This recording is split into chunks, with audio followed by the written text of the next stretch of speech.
ഓം ശ്രീ ഗുരുഭ്യോ നമ. ജ്യോതിർകുമാർ ചാനലിലേക്ക് ഏവർക്കും സ്വാഗതം.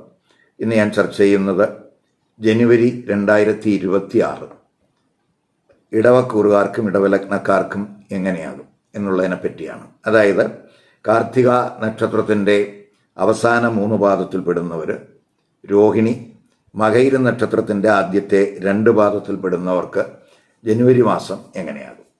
അപ്പം നമ്മൾ ഈ ജനുവരി മാസത്തെ ഫലം പറയുന്നതിന് മുമ്പ് നമ്മൾ ആദ്യം ജനുവരി മാസത്തിൽ ഈ ഇടവക്കൂറുകാരുടെയും ഇടവലഗ്നക്കാരുടെയും ഗ്രഹസ്ഥിതി എങ്ങനെയെന്ന് നോക്കാം. ഇപ്പോൾ ഇടവക്കൂറുകാരെന്ന് പറയുമ്പോൾ ആ ജന്മലഗ്ന രാശ്യാധിപൻ ശുക്രനാണ്. ആ ശുക്രൻ ജനുവരി 13 ഇപ്പോൾ അഷ്ടമത്തിൽ നിൽക്കുകയാണ്. അഷ്ടമത്തിൽ നിന്ന് ആ ശുക്രൻ ഭാഗ്യസ്ഥാനത്തേക്ക് രാശി മാറുന്നു. സൂര്യൻ ഇപ്പോൾ അഷ്ടമത്തിൽ നിൽക്കുകയാണ്.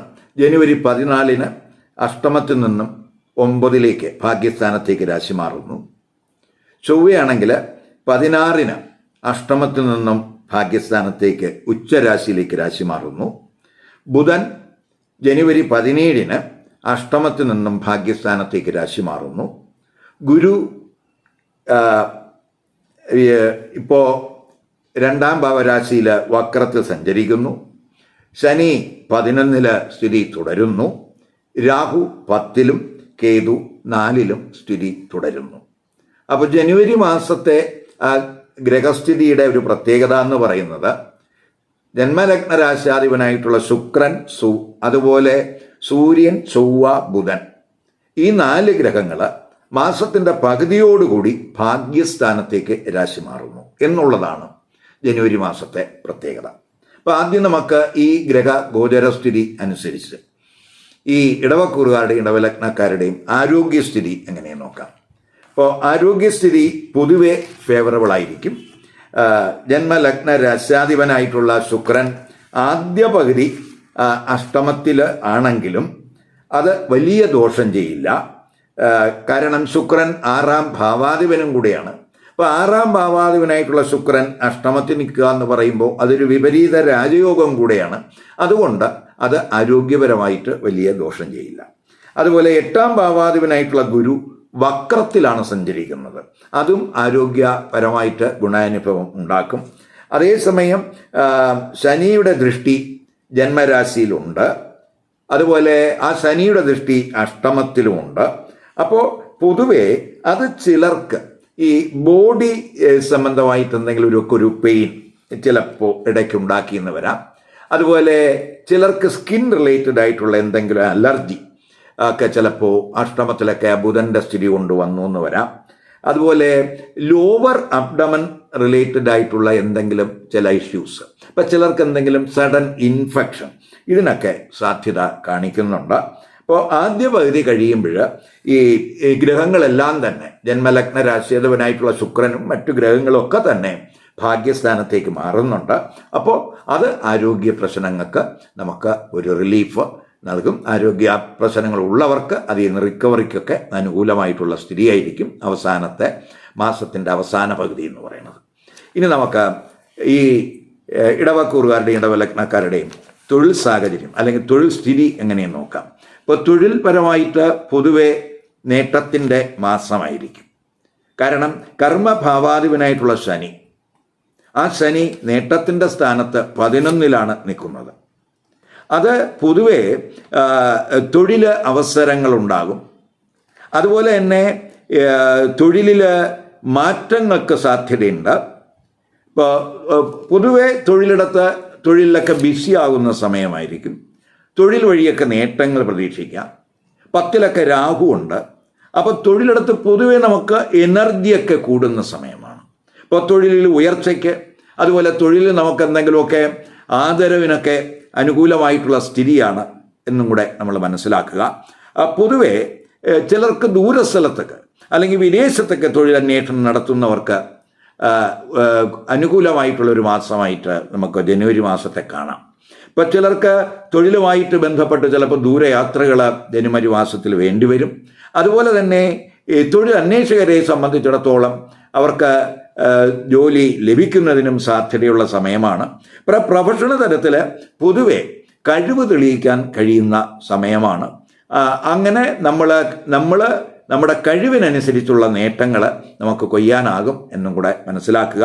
അതേസമയം ഉയർന്ന തലത്തിലൊക്കെ വർക്ക് ചെയ്യുന്നവരെ സംബന്ധിച്ചിടത്തോളം അവർക്ക് എന്തെങ്കിലും അശ്രദ്ധ കൊണ്ട് അവരുടെ ആ പ്രധാന ചുമതലകൾ നിർവഹിക്കുന്നതിൽ ചിലപ്പോൾ വീഴ്ചയുണ്ടാകാൻ സാധ്യതയുണ്ട്. അവിടെ ശ്രദ്ധിക്കണം. അതുപോലെ ചില ജോബുകൾ ഇപ്പോൾ കൺസൾട്ടൻസി ജോബ് ചെയ്യുന്നവർക്കൊക്കെ പൊതുവെ അനുകൂല സമയമായിരിക്കും. അതേസമയം 10 രാഹു ഉണ്ട്, 9 ചൊവ്വ ഉച്ചനാകുന്ന സ്ഥിതിയും കൂടിയാണ്. അപ്പോൾ അതിനാൽ നമ്മൾ ഈ മേലുദ്യോഗസ്ഥരുമായിട്ടൊക്കെ അഭിപ്രായ വ്യത്യാസങ്ങൾ ഉണ്ടാകാതിരിക്കാൻ ശ്രദ്ധിക്കണം. അപ്പം നമുക്ക് പൊതുവെ ഏത് പ്രതികൂല സാഹചര്യങ്ങളിലും നമ്മൾ പ്രകോപനപരമായിട്ട് റിയാക്ട് ചെയ്യാതിരിക്കാൻ പ്രത്യേകം ശ്രദ്ധിക്കുക.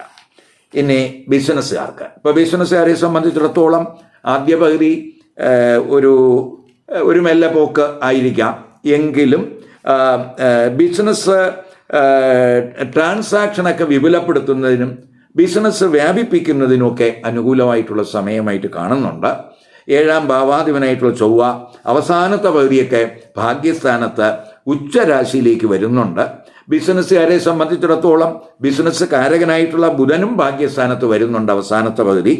അപ്പോൾ നമുക്ക് വിദേശ വിപണനമൊക്കെ നടത്തുന്നവരെ സംബന്ധിച്ചിടത്തോളം അവർക്ക് വലിയ നേട്ടങ്ങൾ പ്രതീക്ഷിക്കാവുന്ന സമയമാണ്. പാർട്ട്ണർഷിപ്പ് ബിസിനസ്സിൽ നേട്ടങ്ങളുണ്ടാകും. അതുപോലെ തന്നെ പുത്തൻ ബിസിനസ്സിലൊക്കെ പുതിയ കരാറുകളിലൊക്കെ ചിലപ്പോൾ ഒപ്പുവെക്കുന്നതിനൊക്കെ സാധ്യത കാണുന്നുണ്ട്. അവസാനത്തെ പകുതി ബിസിനസ്സിൽ പുരോഗതി ദൃശ്യമാകും. ബിസിനസ്സിൽ നേട്ടങ്ങൾ പ്രതീക്ഷിക്കാവുന്ന മാസമായിട്ട് ജനുവരി മാസത്തെ കാണുക. ഇനി വിദ്യാർത്ഥികൾക്ക്, ഇപ്പോൾ വിദ്യാർത്ഥികളെ സംബന്ധിച്ചിടത്തോളം വിദ്യാകാരകനായിട്ടുള്ള ബുധൻ, ആ ബുധൻ എന്ന് പറയുന്നത് ഈ കുറുകാരുടെ 2ഉം 5ഉം ഭാവാധിപനും കൂടിയാണ് ആ ബുധൻ. ആ ബുധൻ 8, 9 രാശികളിലൂടെയാണ് സഞ്ചരിക്കുന്നത്. അതുപോലെ 9ാം ഭാവാധിപനായിട്ടുള്ള ശനി, ആ ശനി നേട്ടത്തിൻ്റെ സ്ഥാനത്ത് നിൽക്കുന്ന സമയമാണ്. അപ്പോൾ വിദ്യാർത്ഥികൾക്ക് വളരെ ഫേവറബിൾ ആയിട്ടുള്ള ടൈമായിരിക്കും എന്ന് മനസ്സിലാക്കുക ജനുവരി മാസം. അതുപോലെ വിദ്യാർത്ഥികൾക്ക് ക്രിയേറ്റീവ് തലത്തിലൊക്കെ ഫോക്കസ് ചെയ്യുന്ന വിദ്യാർത്ഥികളെ സംബന്ധിച്ചിടത്തോളം അവർക്കതിൽ ശോഭിക്കാൻ കഴിയുന്ന സമയമാണ്. ഇപ്പോൾ കലാവിഷയങ്ങൾ, അത്തരം വിഷയങ്ങളിലൊക്കെ കോഴ്സ് ചെയ്യുന്നവരെ സംബന്ധിച്ചിടത്തോളം അവർക്ക് ഭാഗ്യനേട്ടങ്ങളുണ്ടാകും. ഹയർ എഡ്യൂക്കേഷനൊക്കെ ആഗ്രഹിക്കുന്നവർക്ക് അഡ്മിഷനൊക്കെ സാധ്യമാകുന്ന സമയമാണ്. പരീക്ഷകളിലൊക്കെ വിജയം പ്രതീക്ഷിക്കാവുന്ന സമയമാണ്. വിദേശത്തൊക്കെ ഉന്നത പഠനം, അതുപോലെ ഗവേഷണം, ഇവയൊക്കെ ആഗ്രഹിക്കുന്നവർക്കും അനുകൂല സമയമായിട്ട് കാണുന്നുണ്ട്. അപ്പോൾ അവസാനത്തെ പകുതിയൊക്കെ 9 ചൊവ്വയൊക്കെ ഉച്ചരാശിയിലൊക്കെ വരുന്നുണ്ട് എന്നുള്ളത് കൊണ്ട് നമ്മൾ പ്രത്യേകിച്ച് 9 വരുമ്പോൾ നമ്മൾ സീനിയർ അധ്യാപകരുമായിട്ടൊക്കെ നമ്മൾ ഇൻ്ററാക്ട് ചെയ്യുമ്പോൾ കഴിവതും അല്പം കെയർ വേണം. അഭിപ്രായ വ്യത്യാസങ്ങൾ ഉണ്ടാകാതിരിക്കാൻ ശ്രദ്ധിക്കുക. ഇനി ധനസ്ഥിതി നോക്കുമ്പോൾ 2ഉം 5ഉം ഭാവാധിപനായിട്ടുള്ള ബുധൻ 8, 9 സ്ഥാനങ്ങളിൽ സഞ്ചരിക്കുന്നു. ഭാഗ്യസ്ഥാനത്തും സഞ്ചരിക്കുന്നു. 11ാം ഭാവാധിപനായിട്ടുള്ള ഗുരു ധനസ്ഥാനത്ത് വക്രത്തിൽ സഞ്ചരിക്കുന്നു. 11ൽ ശനിയുണ്ട്. ഇപ്പോൾ ധനസ്ഥിതി പൊതുവെ ഇംപ്രൂവ് ചെയ്യുന്നതിനുള്ള ചിന്തകളും അതിനുള്ള പ്ലാനും അതിനുള്ള തന്ത്രങ്ങളുമൊക്കെ ഈ സമയത്ത് ആവിഷ്കരിക്കും. ആദ്യ പകുതി ഇപ്പോൾ 2ാം ഭാവാധിപനായിട്ടുള്ള ബുധൻ അഷ്ടമത്തിലാണെങ്കിലും ആ ബുധൻ ധനസ്ഥാനത്ത് ദൃഷ്ടി ചെയ്യുന്നുണ്ട്. 2ാം ഭാവാധിപനായിട്ടുള്ള ബുധൻ ധനസ്ഥാനത്ത് ദൃഷ്ടി ചെയ്യുന്നു. അപ്പോൾ അപ്രതീക്ഷിതമായിട്ട്, അതായത് 2, 4 ശുക്രൻ്റെയും ബുധൻ്റെയും സൂര്യൻ്റെയും അതുപോലെ ചൊവ്വയുടെ ഒക്കെ ദൃഷ്ടി ആ 2ൽ വരുന്നുണ്ട്. അപ്പം അപ്രതീക്ഷിതമായിട്ട് അഷ്ടമത്തിൽ നിന്ന് ദൃഷ്ടി ചെയ്യുമ്പോൾ അപ്രതീക്ഷിതമായിട്ടുള്ള ഒരു സോഴ്സുകളിൽ നിന്ന് സാമ്പത്തിക നേട്ടം പ്രതീക്ഷിക്കാവുന്ന സമയമാണ്. അതുപോലെ നമുക്ക് നമ്മുടെ പൂർവികമായി നമ്മുടെ മുൻ ഇൻവെസ്റ്റ്മെൻറ്റിൽ നിന്നോ അല്ലെങ്കിൽ മറ്റ് സോഴ്സിൽ നിന്നോ നമുക്ക് കിട്ടേണ്ടുന്ന പണം സ്റ്റക്കായി അത് കിട്ടാതിരിക്കുകയാണെങ്കിൽ അതിൻ്റെ തടസ്സങ്ങളൊക്കെ മാറി അപ്രതീക്ഷിതമായിട്ട് ആ പണം കിട്ടുന്നതിനുള്ള സാധ്യതയും കാണുന്നുണ്ട്.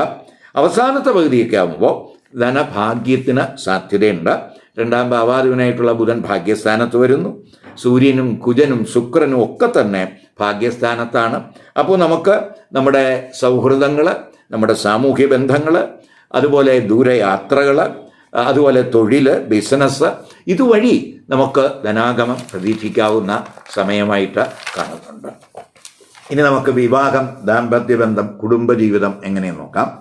ഇപ്പോൾ വിവാഹം ആലോചിക്കുന്നവർക്ക് മാസത്തിൻ്റെ അവസാന പകുതി, അത് ആദ്യ പകുതിയേക്കാൾ ബെറ്ററാകും എന്ന് തന്നെ പറയാം.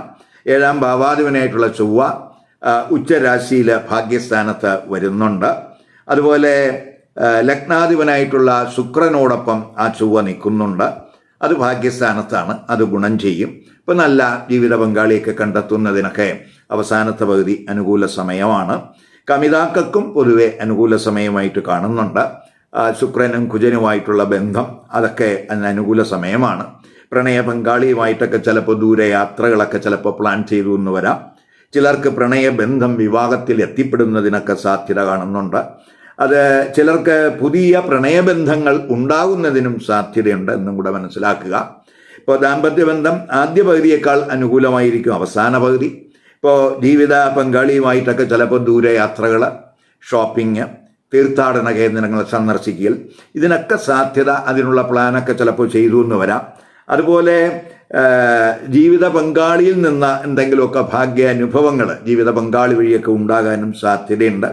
ഇപ്പോൾ പൊതുവേ നമുക്ക് ജനുവരി മാസത്തിൽ അവസാന പകുതി ദാമ്പത്യബന്ധത്തിൽ ഗുണാനുഭവം ഉണ്ടാകുമെന്ന് പറയാം. അതേസമയം രവിയും ശുക്രനും കുജനും, ഇപ്പോൾ രവിയും ശുക്രനും അതുപോലെ രവിയും കുജനും ഒക്കെ ആ ശുക്രൻ്റെ കൂടെ നിൽക്കുന്ന സമയമായതുകൊണ്ട് നമുക്ക് പ്രത്യേകിച്ച് ബാക്കി അനുകൂല സാഹചര്യങ്ങളൊക്കെ ആണെങ്കിലും ഇടയ്ക്ക് ചിലപ്പോൾ ഈഗോ പ്രശ്നങ്ങൾ, ചില കാര്യങ്ങളിൽ എന്തെങ്കിലുമൊക്കെ തർക്കങ്ങൾ ഒക്കെ ചിലപ്പോൾ ഉണ്ടായെന്ന് വരാം. അവിടെ ഒരു ശ്രദ്ധ കൊടുക്കണം. അങ്ങനെ ശ്രദ്ധിച്ചു കഴിഞ്ഞാൽ ദാമ്പത്യബന്ധം സുഖകരമാകും. ഇനി കുടുംബജീവിതത്തിലോട്ട് വരുമ്പോൾ 4 കേതുവുണ്ട് സുഖസ്ഥാനത്ത്. 4ാം ഭാവാധിപനായിട്ടുള്ള സൂര്യൻ ആദ്യ പകുതിയാണെങ്കിൽ അഷ്ടമത്തിലാണ്. അപ്പോൾ അത് പ്രത്യേകിച്ച് അതുപോലെ 8 നിൽക്കുന്ന സൂര്യനും 8 സൂര്യൻ നിൽക്കുന്നു. അതുപോലെ കുജൻ്റെയൊക്കെ ദൃഷ്ടി ആ 2ാം ഭാവരാശിയിലൊക്കെ വരുന്ന സമയമാണ്. അപ്പോൾ പൊതുവെ അത് കുടുംബകാര്യങ്ങളിലൊക്കെ നമുക്ക് കൂടുതൽ ഫോക്കസ് ഉണ്ടാകും. എങ്കിലും അപ്പോൾ നമുക്ക് വീട് ചിലപ്പോൾ വീടൊക്കെ വിട്ടു നിൽക്കുന്നതിനോ ചിലപ്പോൾ മറ്റ് ദൂരസ്ഥലങ്ങളിലേക്കൊക്കെ ചിലപ്പോൾ സന്ദർശിക്കുന്നതിനോ അല്ലെങ്കിൽ ആത്മീയ കേന്ദ്രങ്ങൾക്ക് സന്ദർശിക്കുന്നതിനൊക്കെ സാധ്യത കാണുന്നുണ്ട്. ആദ്യ പകുതി അഷ്ടമത്തിലാണ് ആ ഗ്രഹങ്ങളൊക്കെ നിൽക്കുന്നത്. അതുപോലെ അവസാനത്തെ പകുതിയാകുമ്പോൾ ചൊവ്വ 4 ദൃഷ്ടി ചെയ്യുന്നുണ്ട്. 4 കേതുവുണ്ട്. അപ്പോൾ ആ ചൊവ്വയുടെയും ആ 4 കേതുവിൻ്റെയൊക്കെ ഒരു സ്ഥിതി വെച്ച് നോക്കുമ്പോൾ അത് ഫാമിലി തലത്തിൽ ഒരു സുഖക്കുറവ് ചിലപ്പോൾ ഉണ്ടാക്കിയെന്ന് വരാം. അവിടെ ഒന്ന് ശ്രദ്ധിക്കുക. ചിലപ്പോൾ ഫാമിലി തലത്തിൽ എന്തെങ്കിലുമൊക്കെ തർക്കങ്ങൾ, ചിലപ്പോൾ പ്രോപ്പർട്ടി സംബന്ധമായിട്ട് എന്തെങ്കിലുമൊക്കെ തർക്കങ്ങളൊക്കെ ചിലപ്പോൾ ആ സമയത്ത് ഉണ്ടായെന്ന് വരാം. ഇപ്പം കഴിവതും നമ്മൾ ആവശ്യമില്ലാത്ത വിഷയങ്ങൾ കുടുംബത്തിൽ ചർച്ച ചെയ്ത് അത് പ്രശ്നങ്ങളിലേക്ക് പോകാതിരിക്കാൻ ശ്രദ്ധിക്കുക. ജനുവരി 12, 13, 16, 17, 18, 26, 27 ഈ തീയതികൾ പ്രത്യേകിച്ച് ഇടവക്കൂറുകാർക്കും ഇടവലഗ്നക്കാർക്കും അനുകൂല ദിവസങ്ങളായി കാണുന്നില്ല. അതുകൊണ്ട് ഈ ദിവസങ്ങളിൽ ശുഭകർമ്മങ്ങൾ ഒഴിവാക്കുക. അതുപോലെ പുതിയ സംരംഭങ്ങൾ ഒഴിവാക്കുക. പ്രധാനപ്പെട്ട തീരുമാനങ്ങൾ ഈ ദിവസങ്ങളിൽ എടുക്കാതിരിക്കാനും ശ്രദ്ധിക്കുക. ഇവിടെ ഞാൻ പറഞ്ഞത് ഇടവക്കൂറുകാരുടെയും ഇടവ ലഗ്നക്കാരുടെയും ജനുവരി മാസത്തിലെ ഗ്രഹസ്ഥിതി അനുസരിച്ചുള്ള ഫലമാണ്. പക്ഷേ അതൊരു പൊതുഫലമായിട്ട് കാണണം. കാരണം ഈ കൂറുകാരെ സംബന്ധിച്ചിടത്തോളം അല്ലെങ്കിൽ ഈ കൂറുകാർക്ക് അല്ലെങ്കിൽ ഈ ലഗ്നക്കാർക്ക് ഇപ്പോൾ നടക്കുന്ന ദശ അതേതാണ്? അപകാരം, അതുപോലെ ഛിദ്രം. അപ്പോൾ ഈ ദശകളും അപകാരവും ഛിദ്രവും ഒക്കെ തന്നെ ഈ പൊതുഫലത്തെ സ്വാധീനിക്കും. അപ്പോൾ ജാതകത്തിൽ ഈ ഇഷ്ടസ്ഥാനത്ത് നിൽക്കുന്ന ഗ്രഹങ്ങളുടെ ദശയോ അപകാരമോ ഛിദ്രമോ ആണോ അല്ലയോ എന്നതിനനുസരിച്ച് ഈ പൊതുഫലത്തിൽ ഏറ്റക്കുറച്ചിലുണ്ടാകും എന്നും കൂടെ നമ്മൾ മനസ്സിലാക്കുക. അതുപോലെ തന്നെ നമ്മൾ അപ്പോൾ അതിനനുസരിച്ച് പൊതുഫലത്തിൽ മാറ്റങ്ങൾ വരും. അതേസമയം ഇപ്പോൾ ഞാനിവിടെ പറഞ്ഞത് ഇടവക്കൂറുകാരുടെയും ഇടവലഗ്നക്കാരുടെയും ഫലമാണ്. ഇപ്പോൾ ഇടവക്കൂറിൽപ്പെടുന്ന എല്ലാ ആളുകളും ഇടവലഗ്നക്കാരാകില്ല. ചില ആളുകൾ ഇടവലഗ്നത്തിൽ പിറന്നവരായിരിക്കാം. മറ്റുള്ളവർക്ക് വ്യത്യസ്തമായിട്ടുള്ള ലഗ്നരാശികൾ വരും. അപ്പോൾ ഇടവക്കൂറിൽ പെടുന്ന ഇടവലഗ്നക്കാരല്ലാത്ത മറ്റു ലഗ്നരാശികൾ വന്നിട്ടുള്ളവർ അവരുടെ ലഗ്നരാശി ഏതാണെന്ന് മനസ്സിലാക്കി ആ ലഗ്നരാശിയുമായിട്ട് ബന്ധപ്പെട്ട് പറയുന്ന ഫലം ഈ കൂറിൻ്റെ ഫലത്തോടൊപ്പം കമ്പൈൻ ചെയ്ത് കേൾക്കണം. കാരണം ആ ലഗ്നരാശി കൂറിൻ്റെ ഇഷ്ടസ്ഥാനത്താണോ അനിഷ്ടസ്ഥാനത്താണോ, അതുപോലെ അതിനനുസരിച്ച് ജാതകത്തിൽ നിൽക്കുന്ന ഗ്രഹസ്ഥിതികൾ, ഇവയൊക്കെ നമ്മൾ പ്രധാനമായിട്ടും പരിഗണിക്കേണ്ടതുണ്ട്. അപ്പോൾ നമുക്ക് ഈ കൂറിൻ്റെ ഫലത്തോടൊപ്പം ലഗ്നരാശിയുടെ ഫലവും കൂടെ ബന്ധപ്പെടുത്തി കേൾക്കുക. എങ്കിൽ മാത്രമേ ജനുവരി മാസത്തെ പൊതുഫലത്തിൻ്റെ ഒരു കൃത്യചിത്രം കിട്ടുകയുള്ളൂ. മാത്രമല്ല, കൂറിൻ്റെ ഫലത്തെക്കാളും കൂടുതൽ സൂക്ഷ്മത, കൂടുതൽ കൃത്യത ലഗ്നഫലത്തിനുണ്ട്. അതുകൊണ്ട് ലഗ്നഫലവും കൂടെ കേൾക്കാൻ ശ്രമിക്കുക. ഈ വീഡിയോ ഇഷ്ടപ്പെട്ടുവെങ്കിൽ ലൈക്ക് ചെയ്യുക, ഷെയർ ചെയ്യുക. അതുപോലെ സബ്സ്ക്രൈബ് ചെയ്യാത്തവർ സബ്സ്ക്രൈബ് ചെയ്ത് കാണുക. മറ്റൊരു പുതിയ വിഷയവുമായി അടുത്ത വീഡിയോയിൽ കാണാം. നമസ്കാരം.